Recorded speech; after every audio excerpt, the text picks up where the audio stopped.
Hello mommies, welcome to happy baby happy mom. छोटे बच्चे जो हैं वो किसी भी कारण से रोने लगते हैं और इतने छोटे होते हैं कि कम्युनिकेट ही नहीं कर पाते कि क्यों रो रहे हैं। पर मोस्ट ऑफ द टाइम जो कल्प्रिट होता है वो होता है कॉलिक। उनके पेट में गैस बन जाती है या उनको इनडाइजेशन हो जाती है, इस वजह से बच्चे जो हैं ज्यादातर रोते हैं।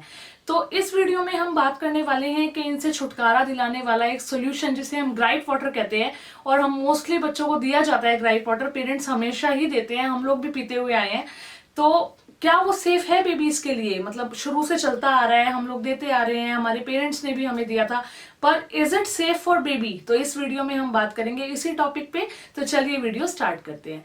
सबसे पहले तो ग्राइप वाटर होता क्या है? एक लिक्विड सोल्यूशन है। जैसे बच्चों को कॉलिक हो गई, इनडाइजेशन हो गई, या फिर बच्चों को दांत का पेन होता है जब उनके दांत निकलते हैं, या फिर हिचकियां ज्यादा आ रही हैं, तो ग्राइप वाटर जो है इन सब चीजों से छुटकारा दिलाता है और बच्चे जो है वो काफी कंफर्टेड महसूस करते हैं। तो ये तो हो गया ग्राइप वाटर। अब बात करेंगे कि ग्राइप वाटर के क्या क्या इंग्रेडिएंट्स होते हैं। तो बहुत सारे ब्रांड्स मार्केट में अवेलेबल हैं और हर कंपनी, हर ब्रांड जो है वो अलग अलग इंग्रेडिएंट यूज करता है। मोस्टली उसमें होता है फेनल होती है, कैमोमाइल होती है, जिंजर होती है, लेमन बाम होता है। ये सब इंग्रेडिएंट जो है वो मोस्टली प्रोवाइडेड होते हैं, मोस्टली होते हैं हर ब्रांड में। उसके अलावा पहले जो ग्राइप वाटर आता था उसमें होता था वाटर, अल्कोहल भी होता था, और एक डिल सीड ऑयल होता है, डिल की सीड होती है उसका ऑयल होता था, सोडियम बाइकार्बोनेट होता था, शुगर होता था। ये पहले के जो ग्राइप वाटर आते थे उसमें जो है ये चीजें होती थी। लेकिन आजकल तो अल्कोहल नहीं होता ग्राइप वाटर में, क्योंकि पेरेंट्स ने ऑब्जेक्शन उठाया, तो इस वजह से कंपनीज ने हटा दिया अल्कोहल, पर पहले होता था। उसके अलावा कुछ आर्टिफिशियल स्वीटनर्स भी डालती हैं कुछ ब्रांड्स, और ग्लिसरीन भी एक इंपॉर्टेंट कंपोनेंट होता है ग्राइप वाटर का। कुछ जो कंपनीज जो हैं वो मिंट ऑयल भी यूज करती हैं। तो ये ब्रांड टू ब्रांड डिपेंड करता है कि क्या क्या चीजें जो हैं, क्या क्या इंग्रेडिएंट्स हैं ग्राइप वाटर के अंदर। तो अब बात करते हैं कि ग्राइप वाटर देना अनसेफ है। तो देखिए, ऐसा कोई भी साइंटिफिक एविडेंस नहीं है जिससे हम ये कह सकें कि ग्राइप वाटर देना जो है वो अनसेफ है।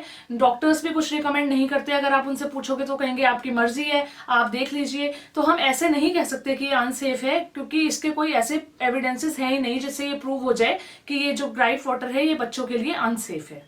बस ये ध्यान रखिएगा कि जब आप ग्राइप वाटर खरीदे तो उसके इंग्रेडिएंट की लिस्ट देखिए जो लिखी होती है बॉटल पे ही, और उसमें आर्टिफिशियल स्वीटनर, सोडियम बाइकार्बोनेट नहीं होना चाहिए और अल्कोहल भी नहीं होना चाहिए।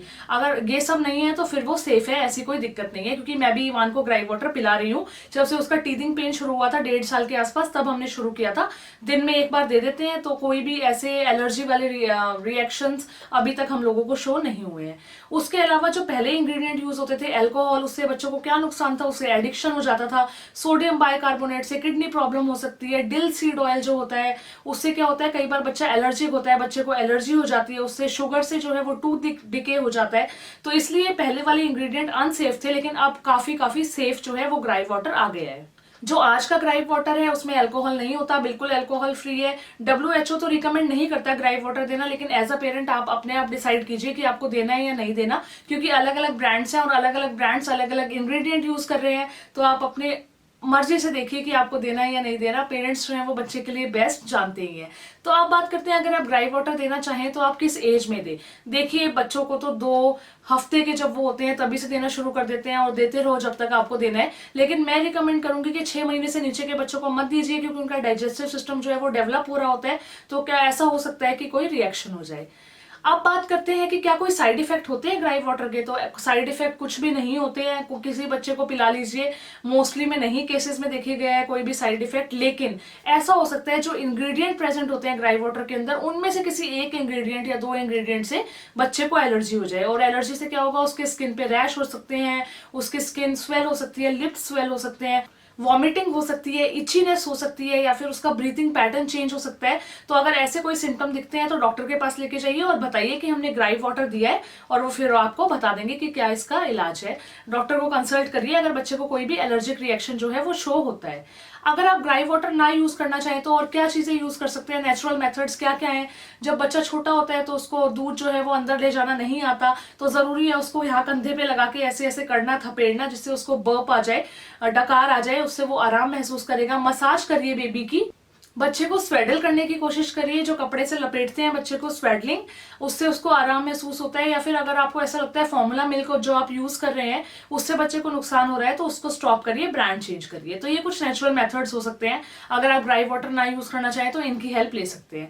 अब बात करेंगे, अगर आप मार्केट में ग्राइव वाटर खरीदने जाते हैं तो आपको किन किन बातों का ध्यान रखना है। सबसे पहले तो सबसे पहली चीज आपको देखनी है लिस्ट ऑफ इंग्रेडिएंट्स। अगर आपको सोडियम बाइकार्बोनेट दिखता है या फिर आर्टिफिशियल स्वीटनर दिखता है या फिर एल्कोहल दिखता है तो वो वाला ग्राइव वाटर आपको बिल्कुल भी नहीं लेना है। इसलिए लिस्ट ऑफ इंग्रेडिएंट देखना बहुत जरूरी है। ध्यान रखिए कि आप बच्चे को सही डोज दें। जब आप ब्रांड चूज करें तो कोशिश कीजिए ऐसा ब्रांड चूज करें ग्राइव वाटर का जिसमें नेचुरल इंग्रेडिएंट्स हो। एक बार अपने डॉक्टर से कंसल्ट कर लीजिए कि आपको बच्चे को कितनी डोज देनी चाहिए, किस टाइम देनी चाहिए, तो उससे आपको बहुत हेल्प मिल जाएगी। आप अपने डॉक्टर से ब्रांड भी पूछ सकते हैं। और अगर ग्राइव वाटर देने के बाद आपको कोई भी एलर्जिक रिएक्शन शो करता है, कुछ होता है बच्चे को, तो फटाफट अपने डॉक्टर से कंसल्ट कीजिए, वो आपको इसका सोल्यूशन बता देंगे। तो ये था वीडियो ग्राइव वाटर के बारे में। क्योंकि हम लोग हमेशा से ही ग्राइव वाटर यूज करते आए हैं तो एक नॉलेज, एक अवेयरनेस होना जरूरी है। उसके बाद लेट द पेरेंट्स डिसाइड कि आपको क्या करना है, आपको अपने बच्चे को देना है या नहीं देना। मैं तो इवान को दे रही हूँ 1.5 साल का जब वो हुआ था तब हमने शुरू किया था, और बिल्कुल सेफ उसके लिए अभी तक लग रहा है। उसको कोई भी एलर्जिक रिएक्शन ग्राइव वाटर से नहीं है, बल्कि उसे टीथिंग पेन में बहुत हेल्प मिलता है, तो हम लोग तो दे देते हैं। तो ये आपके ऊपर डिपेंड करता है कि आप देना चाहते हैं या नहीं।